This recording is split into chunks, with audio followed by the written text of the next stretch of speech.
വഖഫ് ബോർഡുകളിൽ ശുദ്ധികലശം ആവശ്യമെന്ന് ബീഹാർ ഗവർണർ ആരിഫ് മുഹമ്മദ് ഖാൻ.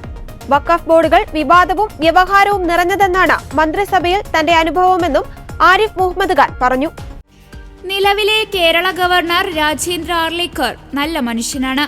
സർവകലാശാല chancellor പദവിയെക്കുറിച്ചുള്ള supreme കോടതി ഉത്തരവ് വന്നതോടെ കേരള സർക്കാർ തർക്കിക്കാൻ സാധ്യതയില്ലെന്നും ആരിഫ് മുഹമ്മദ് ഖാൻ പറഞ്ഞു. വഖഫ് നിയമ ഭേദഗതി ബില്ലിനെ സംയുക്ത പാർലമെന്ററി സമിതി അംഗീകാരം നൽകിയിരുന്നു. ബില്ലിനെ അനുകൂലിച്ച് 16 എംപിമാർ നിലപാടെടുത്തു. 10 പേർ എതിർത്തു. പ്രതിപക്ഷ പാർട്ടികൾ നിർദ്ദേശിച്ച ഭേദഗതികൾ തള്ളി. ചെയർമാൻ ചർച്ചയ്ക്ക് തയ്യാറാകാതെ അന്തിമ റിപ്പോർട്ട് തയ്യാറാക്കിയെന്ന് പ്രതിപക്ഷം കുറ്റപ്പെടുത്തി. ഭരണപക്ഷം നിർദ്ദേശിച്ച ഭേദഗതികൾ ഉൾപ്പെടുത്തി റിപ്പോർട്ട് ഉടൻ സമർപ്പിക്കുമെന്ന് ചെയർമാൻ ജഗദാംബിക പാൽ അറിയിച്ചു. വഖഫ് നിയമ ഭേദഗതിയിൽ സംയുക്ത പാർലമെന്ററി സമിതിയുടെ അന്തിമ യോഗത്തിലും പ്രതിപക്ഷം ശക്തമായ എതിർപ്പുയർത്തി.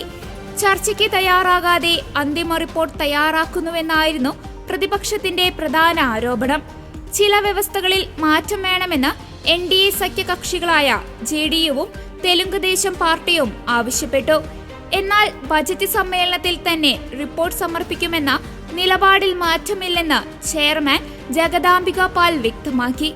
അതിനിടെ മുനമ്പം ഭൂമി പ്രശ്നം പരിഹരിക്കാൻ നിയോഗിക്കപ്പെട്ട കമ്മീഷനെ ജുഡീഷ്യൽ അധികാരമില്ലെന്ന് ഹൈക്കോടതിയിൽ സംസ്ഥാന സർക്കാർ വ്യക്തമാക്കി. വസ്തുതാന്വേഷണമാണ് കമ്മീഷൻ മുനമ്പത്ത് നടത്തുന്നതെന്നും വസ്തുതകളിന്മേൽ തീരുമാനമെടുക്കുക സംസ്ഥാന സർക്കാർ ആയിരിക്കുമെന്നും ഹൈക്കോടതിയിൽ സമർപ്പിച്ച സത്യവാങ്മൂലത്തിൽ സർക്കാർ വ്യക്തമാക്കി. വഖഫുമായി ബന്ധപ്പെട്ട് മുനമ്പത്തെ പ്രശ്നങ്ങൾ പരിഹരിക്കാൻ ജസ്റ്റിസ് CN രാമചന്ദ്രൻ നായരെ ജുഡീഷ്യൽ കമ്മീഷനായി നിയോഗിച്ചതിനെതിരായ 2 ഹർജികളിലാണ് സർക്കാരിന്റെ മറുപടി. ഇവ കോടതി തിങ്കളാഴ്ച വീണ്ടും പരിഗണിക്കും.